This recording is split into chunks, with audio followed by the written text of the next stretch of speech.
You mentioned the draft failures. Let's go ahead and listen to Robert Kraft as he addressed his perception, his conclusions about the manner in which the Patriots have or haven't mastered the draft board in recent years. Really, the teams who draft well are the ones who will be consistently good. I don't feel we've done the greatest job the last few years, and I really hope and I believe I've seen a different approach this year. And, in the end, it all comes out to what happens on the field and how well people execute. And you really don't know how good a draft is for at least 2 years. The obvious takeaway from what he said is that it's a shot at the guy who runs the football operation, and that is Coach Bill Belichick. Now, elsewhere in the call, Kraft praised Belichick. I think if you listen carefully to what he said there, he's taking a shot at Nick Caserio. He's not taking a shot at Bill Belichick. He's concerned about the approach over the past few years. There's a different approach this year. What's the difference? Caserio's gone. And typically in New England, Chris, you know how it goes. Yeah. The guys who are coveted by other teams, if the Patriots want them to stay, they stay. Yeah. We saw Caserio stay 2 years ago when they wanted him to stay. We saw Josh McDaniels stay 3 years ago when they wanted him to stay. This year, all of a sudden, Caserio's available. Maybe one of the reasons why Caserio's available is after 7 and 9, they took a step back and they were self-evaluating themselves, maybe they thought, hey, this isn't a bad time for Nick. All due respect, right. but that's how I interpret that comment. I don't think it's as much of a slap at Belichick as it is a slap at who was setting the table for Belichick in recent years, and it was Caserio. Yeah, well, that's how it kind of worked there. There's no doubt about that. It was Caserio doing a lot of, the dirty work, and, hey, here's these guys. This is what I think. And, of course, Bill is watching all of them, too. I mean, Bill's amazing. I mean, of course, he can balance all this and do it at a very high level and really never seem like he's stressed out or, being pulled in one direction any other way. But, I mean, obviously something there. And I think Mr. Kraft, I think he's taking a shot at both of them altogether. I think he's just taking a shot at the whole department as a whole. Ultimately, Caserio is the guy that sets the table, but it is Belichick that's going to make the decision. Whether it's the draft, free agency, he always has the trump card to go, no, I know you like this guy, and I know you guys in the front office like this guy, but I'm picking this guy, right? I saw that go down one time in one of my 2 drafts that I was there. But the one thing that I think is great about New England, this is where I wanted to get to, sorry for talking there, is just that Mr. Kraft, Belichick, whatever, Caserio, they're all just so blatantly honest. That's the other great thing about them. And that's what I think, it makes them work. It's Mr. Kraft's not going to BS. No, we haven't done well. Bill knows he hasn't done well, too. He knows that. So he just says it like it is. They've addressed that situation. And knowing New England and Bill and the fact that he's always looking to do something better, how can I be more concise, and be better at this process, I would think they have changed their thought a little bit. What that is, I don't know. You know my concerns with them and what they do in scouting and where I think they go wrong a lot of the time. Well, and I think it's a combination of drafting and developing. Yeah. Because at some point it's a failure of the coaching staff to take the lump of clay that's been given to them. Because even if you maybe drafted a guy a round or 2 higher than you should have, it's not like you're drafting undraftable players. These are guys, for the most part, that if the Patriots don't take them, someone else will.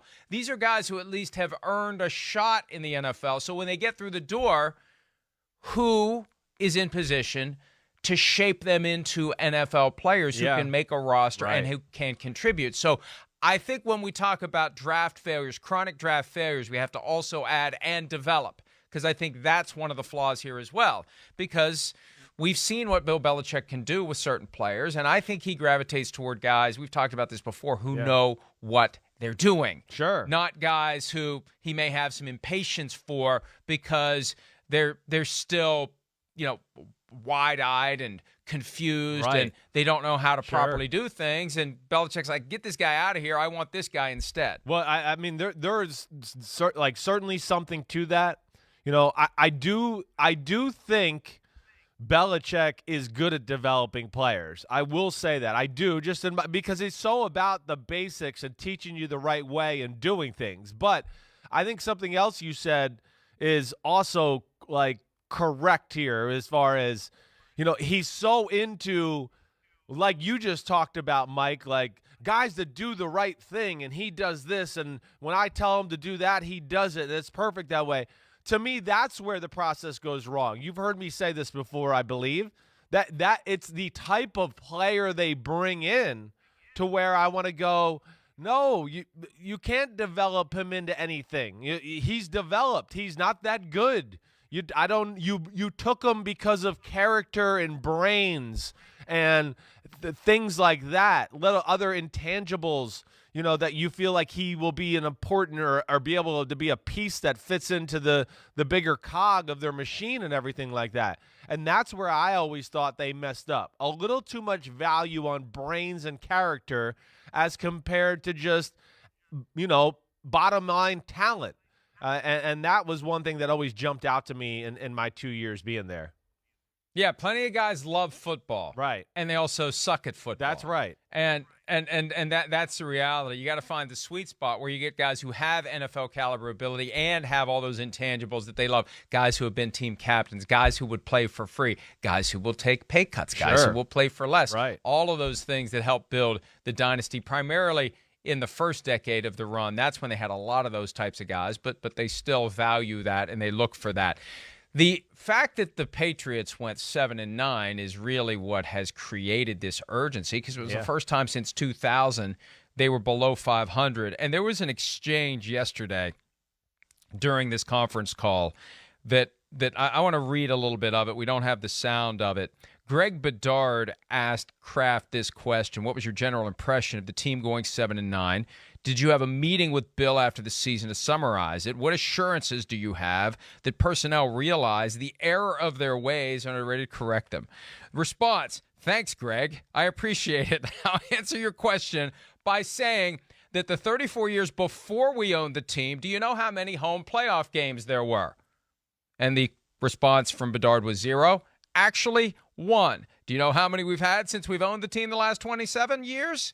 We've had 27, and that's when he launched into his reaction to going 7-9. I'm not going to use the word for how I felt, but it was horrible. Of course it is. When you've established that standard of excellence, and all of a sudden the wheels fly off, and it coincides with the departure of the greatest player in franchise history, the greatest quarterback of all time, and Tom Brady, it's going to create some angst, and it's going to prompt a reaction. And we saw the action on March 15, 16, and 17, and we got the words after the fact with Robert Kraft, as you said, being candid. He hasn't had to be candid in 21 years. No. And this is the first. Why has he never talked like this before? Because he hasn't had to talk like this before. Yeah, exactly right. This is, uncharted waters for them. It really is. But the one thing you can count on with New England, and we've already seen that, and you've alluded to it, that they got a plan of attack and what they're going to do to flip their team over. They fell off for a year, 7-9. I know, and it was really close to being 8-8 or 9-7 or 10-6. I mean, there's some heartbreaking losses there. There is, but the team was, it's being flipped over. They went all in with Brady and everybody for, that second Super Bowl run to go to the Super Bowl 3 out of 4 years. The team had kind of come to the end of its shelf life, and they were trying to kind of piece it together and make it work with young guys and a few older guys in Brady's last year. And I think ultimately that's why Brady left. That's the other thing I think that jumped out to me about Mr. Kraft's comments. I thought, one of the things he says, and I know we're going to get to that too, where it sounded like, they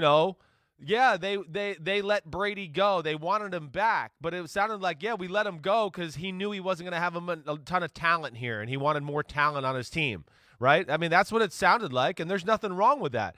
But they were in a spot where they knew they couldn't flip their team over last year. They bit the bullet. They went 7-9, and now they got this money, and now I guarantee they're going to be back in the thick of things here next year.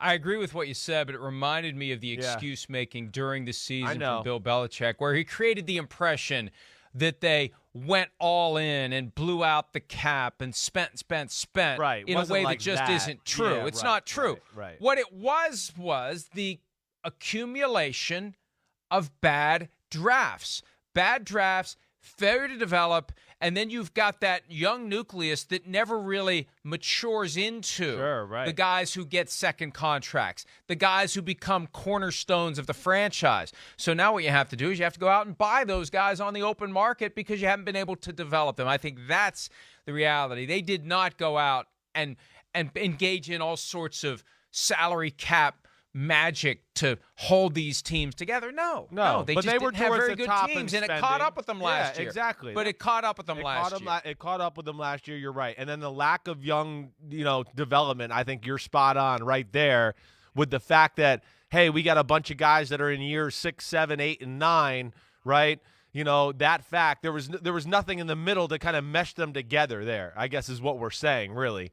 And that's where they are right now. And of course, they're trying to correct it. And I think they've gone a long way already to correct it. Hi, I'm Mike Tirico, and thanks for watching. Make sure to hit subscribe for the latest news and highlights from NBC Sports.